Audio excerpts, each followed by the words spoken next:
Bonjour à toutes et à tous, bienvenue sur Entre Rôlistes présente. Aujourd'hui, je vais vous présenter le jeu de rôle Fallout, édité donc par Arcane Asylum Publishing, de sa version originale donc qui a été éditée par Modiphius, avec son système propriétaire, le 2D20. Dans cette vidéo, je vais vous présenter le jeu au complet. Donc si vous êtes fan de l'univers Fallout, restez, c'est clairement un livre qui va vous plaire. Je vais vous parler du fluff, je vais vous parler du système de jeu, et je vais également vous parler du scénario. Donc en gros, une petite partie spoil où je vous préviendrai en amont. On se retrouve juste après la présentation pour la conclusion.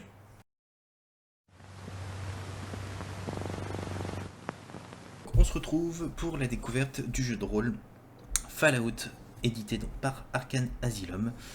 Un bel ouvrage qui finalement est sous licence officielle de Fallout de Bethesda. Donc vous allez avoir une table des matières bien remplie avec énormément d'éléments où finalement vous allez avoir les règles du jeu ainsi que les règles de combat. Vous allez avoir la partie qui finalement sur votre personnage, les équipements ou la survie en terre, désolé. Une autre partie où là vous allez vraiment avoir la partie fluff de l'environnement, et après vous allez avoir une partie qui est réservée au maître de jeu avec comment masteriser finalement, maîtriser un jeu dans l'univers de Fallout, le contenu que vous allez pouvoir avoir dans ces terres et un petit chapitre sur un scénario inclus. Donc déjà pour commencer, bienvenue dans les terres. Désolé, sachez que le jeu se déroule donc dans le même univers que Fallout 4, légèrement avant les événements du jeu vidéo. Donc vous n'êtes pas obligé d'avoir joué au jeu vidéo pour jouer au jeu de rôle. Maintenant, si vous êtes fan de l'univers, clairement allez-y, faites-vous plaisir parce que vous allez avoir énormément de choses qui vont être intégrées dans le livre. Tout se passe donc, comme vous l'avez bien compris, dans le Commonwealth, dans la ville de Boston exactement, tout en lien légèrement avant les événements du jeu vidéo.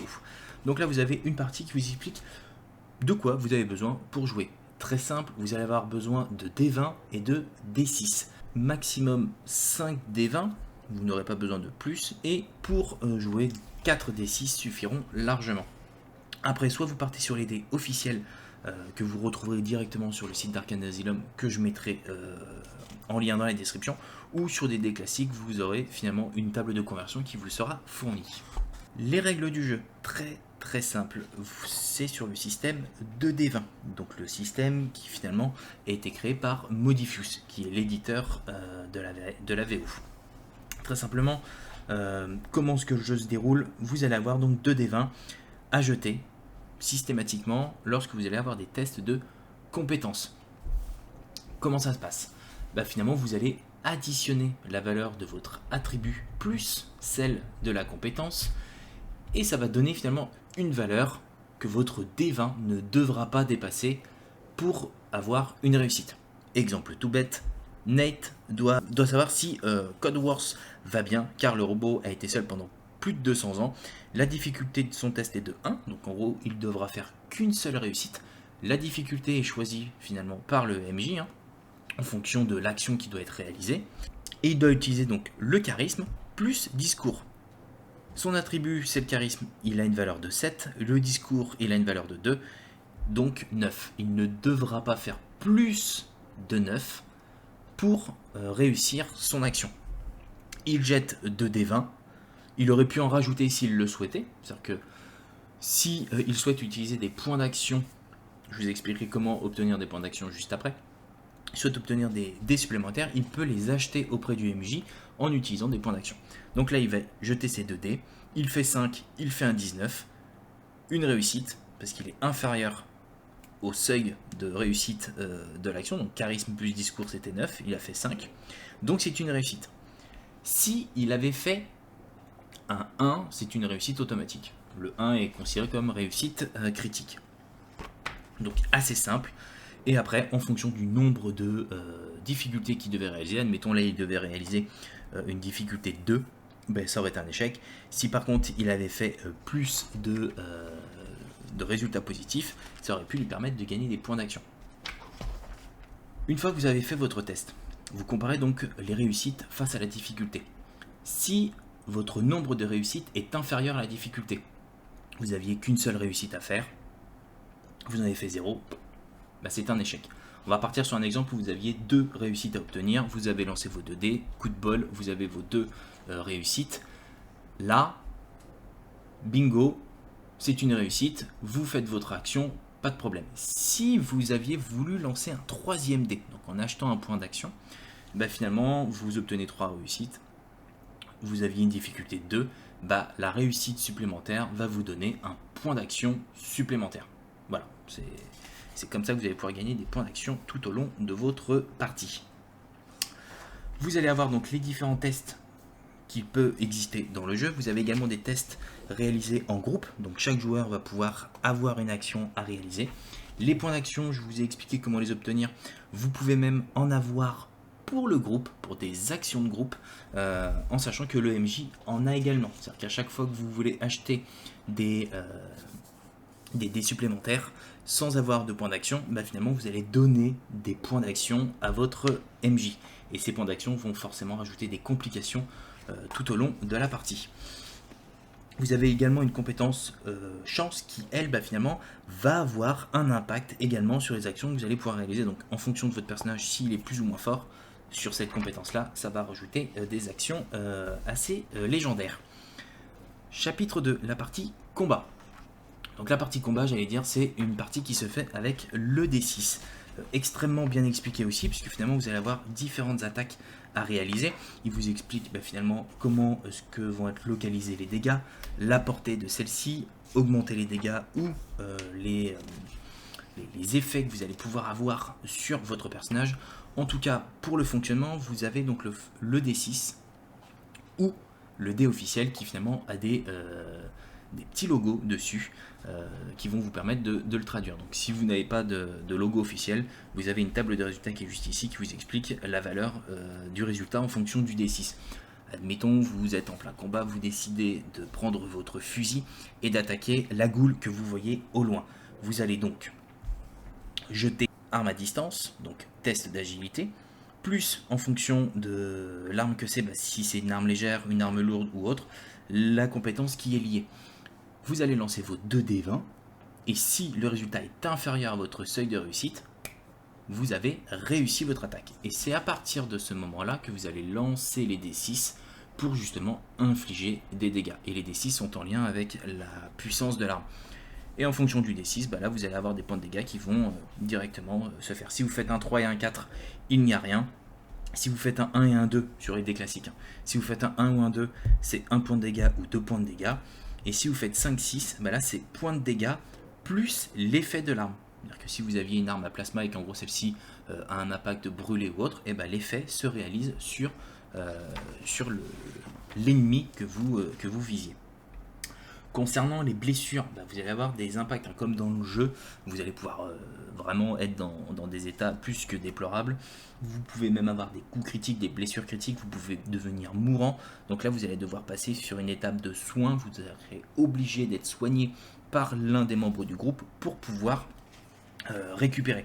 Vous pouvez perdre des membres, donc là, après, il y a toute une partie, je vais pas dire opération, mais soins un peu plus lourds qui vous permettront peut-être de récupérer l'ensemble de vos membres, ou en tout cas légèrement modifiés.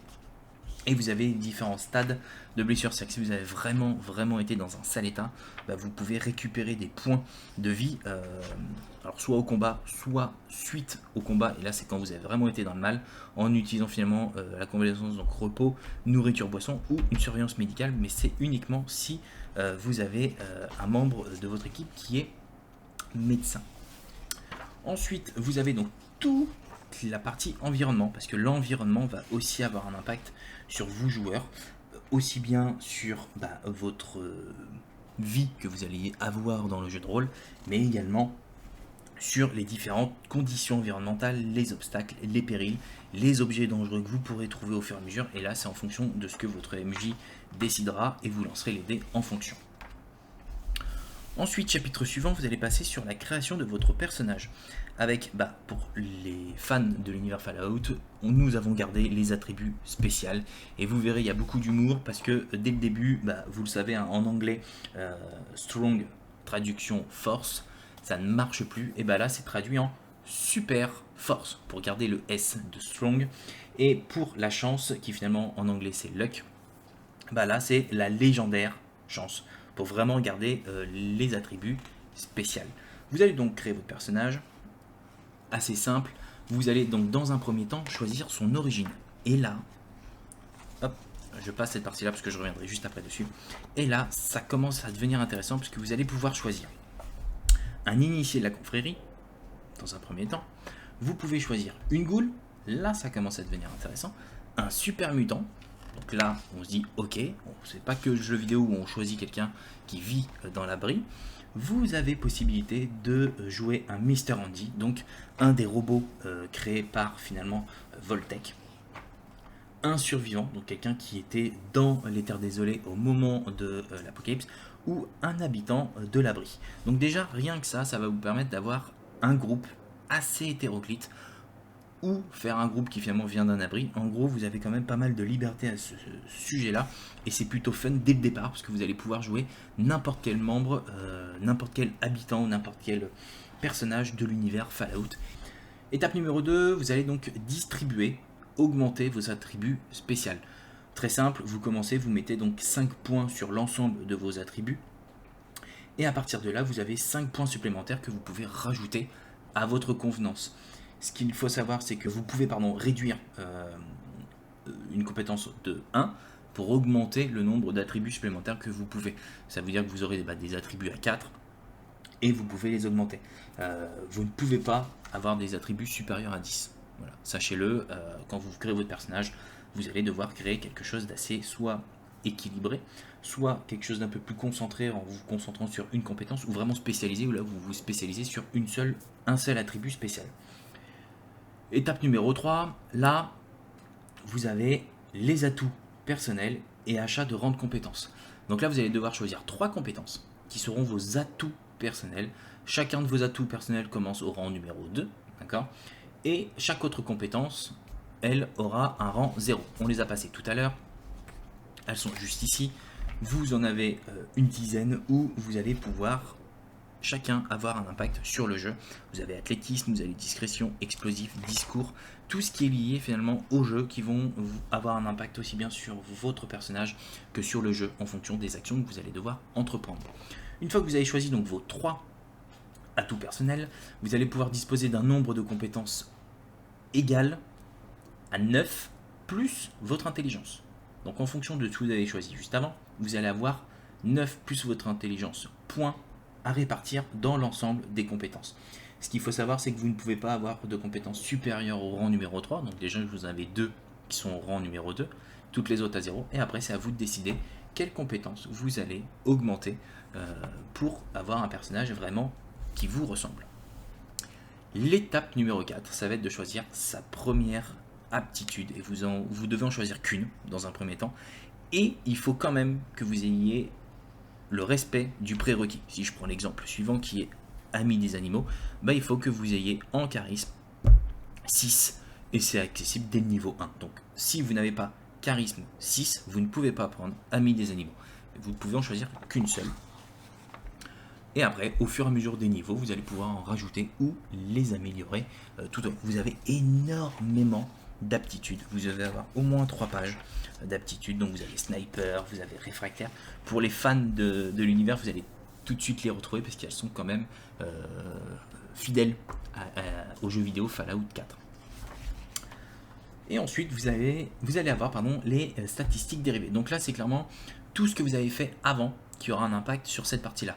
C'est le moment en fait où vous allez calculer vos statistiques qui sont finalement les valeurs passives qui vous serviront lorsque vous êtes la cible d'une attaque, le sujet d'un test de compétences ou quand vous explorez les terres désolées. Donc ça va dépendre de ce que vous avez choisi auparavant qui finalement vont vous donner votre charge maximale, la résistance aux dégâts, votre défense, l'initiative que vous allez avoir, vos points de vie et les dégâts au corps à corps. Dernière partie sur finalement la création de votre personnage, ça va être de choisir son équipement. En fonction de ce que vous avez choisi comme origine, est-ce que vous êtes une goule, est-ce que vous êtes un robot ou est-ce que finalement vous êtes un super mutant, vous allez avoir différents packs d'équipements qui vous sont disponibles, que vous devrez choisir au début de votre partie. Voilà. Donc une création de personnage qui est quand même très complète, hyper fun, parce que quand vous avez connu l'univers Fallout, vous allez vous éclater à créer finalement ce personnage avec les attributs spéciaux. et vous allez reconnaître les compétences du jeu vidéo. Le chapitre 4, c'est un gros chapitre, finalement c'est toute la partie consommable du jeu. Tout ce que vous allez pouvoir trouver sur les Terres Désolées, tout ce que votre MJ va pouvoir vous donner, ou tout ce que vous, MJ, allez pouvoir donner à vos joueurs. Donc vous avez quand même énormément de choses. Comment obtenir de l'équipement, le modifier, parce que vous allez pouvoir avoir un impact sur l'amélioration de l'équipement. Donc ça aussi, c'est quand même très proche du jeu vidéo. Vous allez pouvoir trouver les munitions, les armes légères, armes à énergie, etc., etc. Le pavé est quand même assez gros. Vous avez plus d'une centaine de pages d'équipement. Chapitre 5, vous allez donc avoir la partie survie. Donc là, ça va être plus la partie comment rester en vie, j'allais dire. Comment est-ce que vous allez gérer la fatigue, comment est-ce que vous allez gérer la faim, la soif, et tout ce qui en suit sur les Terres Désolées, puisque ce n'est pas une terre de tout repos, bien évidemment. Et en gros, l'idée, c'est aussi de rajouter de la difficulté à vos joueurs. Comment est-ce que ça se passe, la fouille, qu'est-ce qu'ils vont trouver en fouillant, etc., etc. Donc pour vous, MJ, ou vous joueurs, ça va vous permettre d'avoir énormément de possibilités lorsque vous allez explorer les Terres Désolées pour pouvoir rendre votre exploration la plus enrichissante possible et surtout essayer de vous remplir les poches au maximum. Faut pas oublier qu'il y a également des difficultés, des obstacles, des périls, tout n'est pas de tout repos, donc clairement soyez prudents en Terres Désolées. Là, vous avez la table des butins. Donc, clairement, en fonction de ce que vous allez rechercher, vous allez avoir les différentes options que vous allez pouvoir obtenir en fonction des résultats de dés que vous allez faire.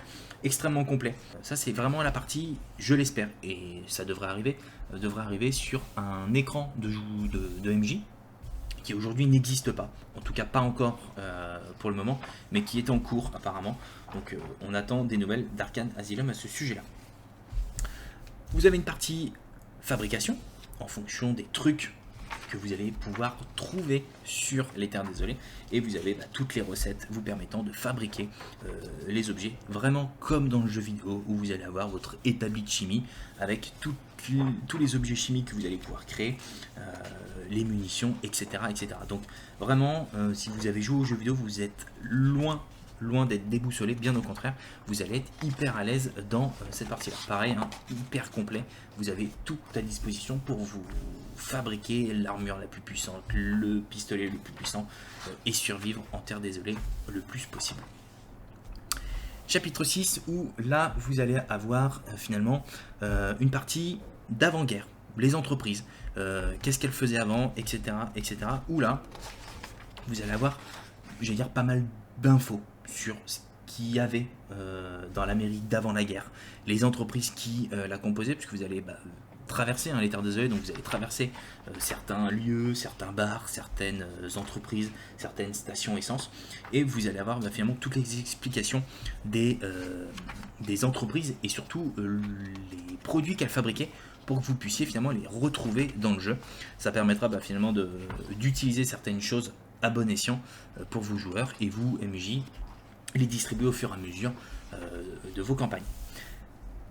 Le chapitre 7, une partie qui est très intéressante, je trouve, c'est-à-dire que dans la partie fluff, là, c'est vraiment quelque chose qui est riche, c'est la partie Voltec, où là, vous allez avoir déjà l'explication des abris de Voltec, qui c'est, comment est-ce que ça s'est passé, pourquoi il y a des abris, et d'où vient finalement cette idée.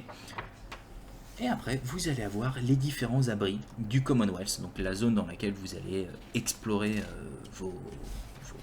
votre partie, avec le nom des abris, qu'est-ce qu'il y a à l'intérieur, et avoir un peu plus d'informations sur ce qui se passe sous terre. Si vous allez pouvoir rencontrer des survivants de ces abris, et vous allez pouvoir après avoir différentes rencontres à réaliser. Donc pour le MJ, c'est vraiment une partie qui est quand même hyper complète, puisque vous allez pouvoir rajouter des abris à votre histoire, peut-être faire des découvertes intéressantes à l'intérieur, et qui vont permettre à vos joueurs soit de créer des alliances, soit de rencontrer des difficultés, soit à l'intérieur des abris ou en dehors avec les habitants de ceux-ci.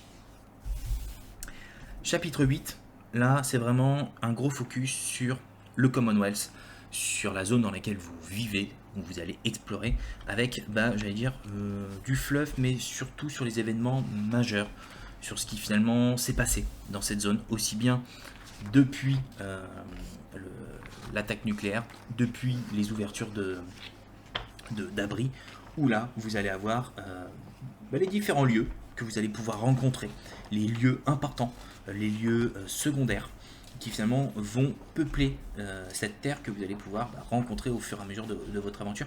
Tout est ultra détaillé et j'allais dire concis, c'est-à-dire que c'est assez fou, c'est qu'en gros vous avez beaucoup d'infos, mais finalement on va à l'essentiel pour que vous ne soyez pas non plus perdu sur une tonne d'informations dans la ville de Boston du Commonwealth. Là l'idée c'est que vous ayez le maximum d'informations vous permettant de jouer rapidement. Donc comme vous pouvez le voir, vous avez quand même pas mal de pages sur l'ensemble des lieux importants et moins importants que vous allez pouvoir rencontrer dans cette zone.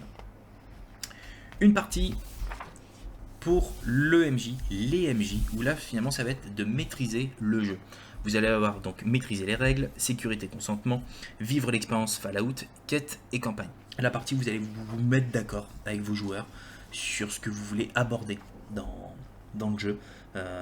L'idée c'est que Fallout, vous le savez, c'est quand même un univers qui est quand même assez mature, assez sombre.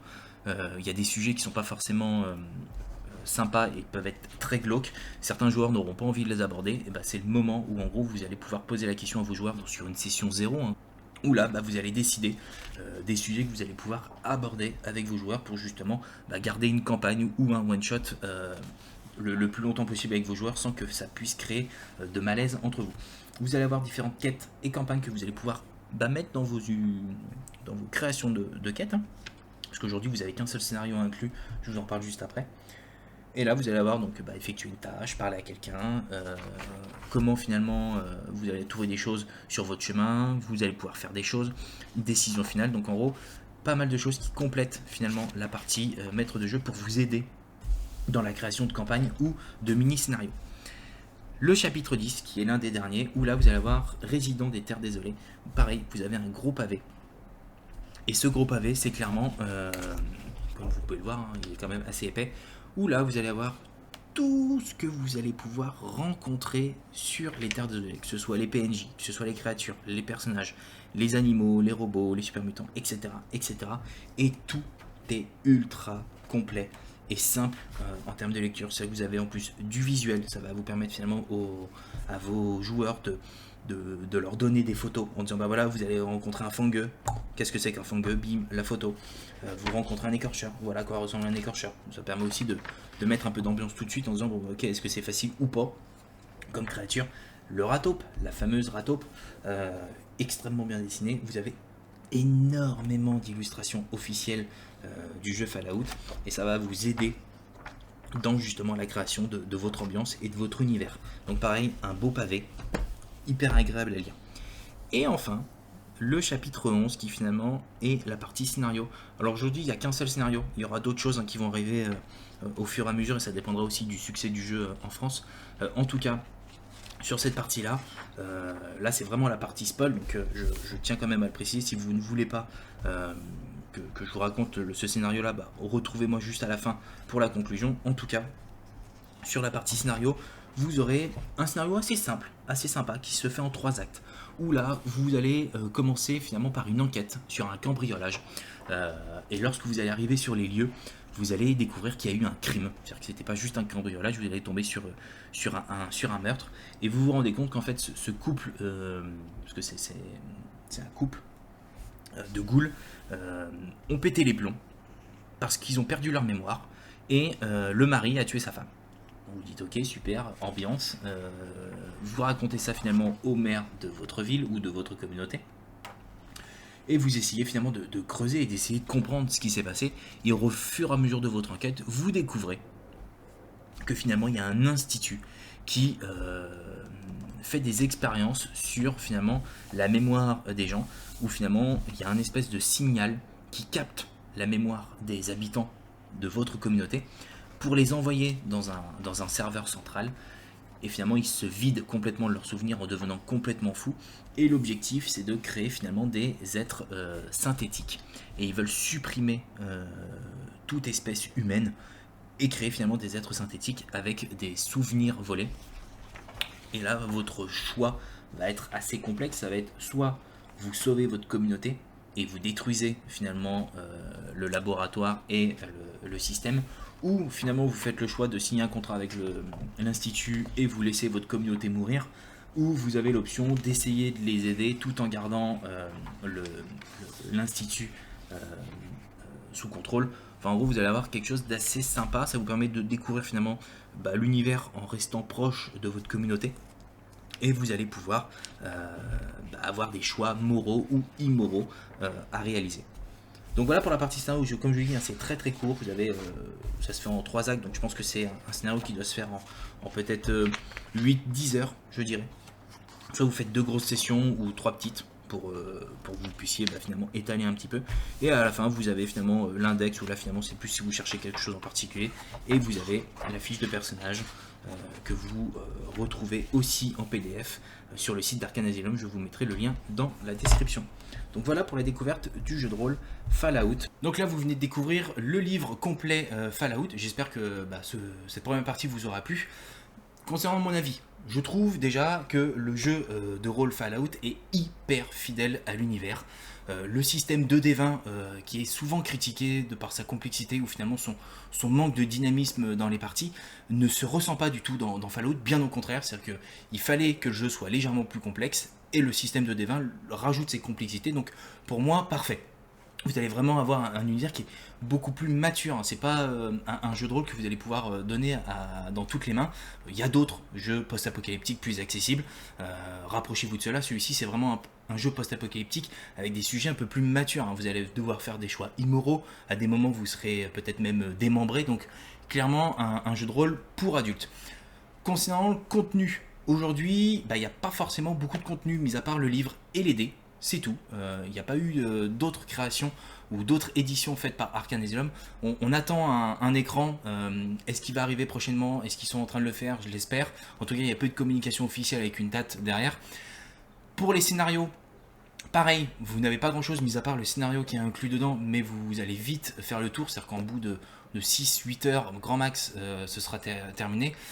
Rapprochez-vous des jeux vidéo. Là, clairement, vous avez affaire à une mine d'or. Rapprochez-vous de la communauté aussi.